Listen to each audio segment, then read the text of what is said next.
अब चलिए बुलेटिन की शुरुआत करते हैं।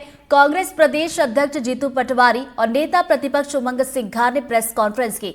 1 साल पूरा होने पर कांग्रेस ने सरकार से सवाल पूछा। सरकार के 1 साल पूरा होने पर कांग्रेस अभियान चलाएगी। 16 दिसंबर को कांग्रेस सरकार विधानसभा का घेराव करेगी और नेता प्रतिपक्ष उमंग सिंघार जवाब भी मांगेंगे। प्रदेश की आर्थिक स्थिति को लेकर प्रदेश सरकार से श्वेत पत्र जारी करने की मांग की है और कांग्रेस नेताओं ने प्रेस कॉन्फ्रेंस करके मोहन सरकार के खिलाफ हमला बोला है और सरकार के 1 साल पूरा होने पर अभियान चलाने की बात भी कही है। साथ ही कहा कि 16 दिसंबर को विधानसभा का घेराव कांग्रेस की तरफ से किया जाएगा और आर्थिक स्थिति को लेकर श्वेत पत्र सरकार जारी करे, ये पटवारी ने कहा है। अलग अलग विभागों की 73 योजनाओं को बंद किया गया, ये भी पटवारी ने अपने बयान में कहा प्रेस कॉन्फ्रेंस करके। तो वही नेता प्रतिपक्ष उमंग सिंघार सदन में अब जवाब मांगेंगे। संकल्प पत्र का धोखा है।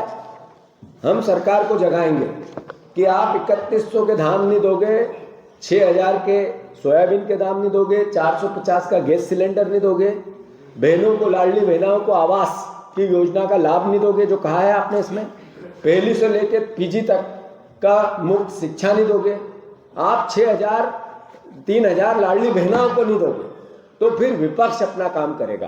50% की कमीशन सरकार में चल रही है। ऐसे 253 रजिस्टर्ड घोटाले हैं जिसके बारे में कांग्रेस मुद्दों को उठाएगी। लोकायुक्त की रिपोर्ट गई विधानसभा में हमने कही थी कि 2013 से आज तक लोकायुक्त के प्रतिवेदन प्रदेश की जनता के लिए विधानसभा में नहीं रखेगा। तो सरकार लोकायुक्त को पंगु बना लिया। तो मैं समझना चाहता हूं, क्या सरकार इन घोटालों की बात जिनने करे या आपकी सरकार में, क्या वो सामने नहीं आना चाहिए? जनता के सामने आना चाहिए कितने घोटाले।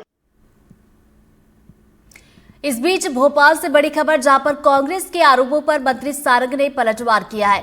कांग्रेस जनता को गुमराह कर रही है और कांग्रेस की पीसी में जो कहा गया वो यथार्थ नहीं है। तो कांग्रेस ने जो आंकड़े पेश किए वो भी झूठे हैं और मोहन सरकार अपने वादों को पूरा कर रही है। तो देखिए, कांग्रेस की तरफ से प्रेस कॉन्फ्रेंस की गई, कई आरोप लगाए गए और कांग्रेस के आरोपों पर अब मंत्री सारंग ने पलटवार किया है। कहा कि कांग्रेस जनता को गुमराह करने का काम कर रही है और कांग्रेस की पीसी में जो कुछ भी कहा गया वो यथार्थ नहीं है और कांग्रेस ने जो आंकड़े पेश किए हैं वो आंकड़े भी झूठे हैं। तो मोहन सरकार अपने वादों को पूरा कर रही है, यह विश्वास सारंग ने पलटवार करते हुए कहा है। घेराव करना ये उनकी नकारात्मक राजनीति का हर समय से शगुफा रहा है। मुझे लगता है कि विधानसभा में उनको जो करना है ये उनका अधिकार है, परंतु ये भी सुनिश्चित करना चाहिए कि वो तथ्यों के साथ आए। सरकार मुस्तैदी के साथ विधानसभा में हर प्रश्न का, हर मुद्दे का जवाब देने को तैयार है, परंतु मुझे लगता है कि सकारात्मक राजनीति करते हुए उस मंच का यदि वो जनता के हित में उपयोग करेंगे तो वो ज्यादा ठीक होगा।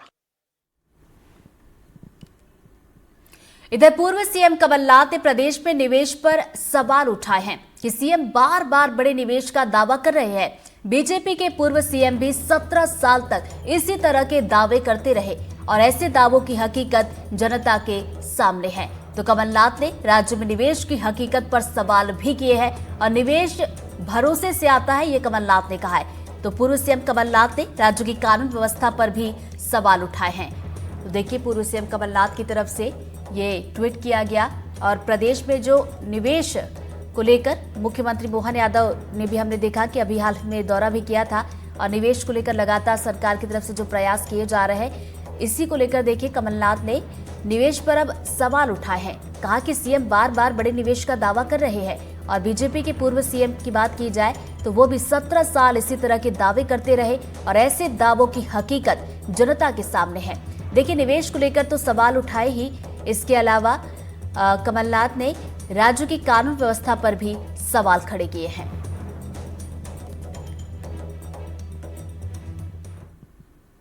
मुख्यमंत्री मोहन यादव खंडवा के ओंकारेश्वर पहुंचे। सीएम सबसे पहले एकात्म धाम गए। इसके बाद सीएम मोहन यादव ने आदिगुरु शंकराचार्य की प्रतिमा पर पुष्पांजलि अर्पित की।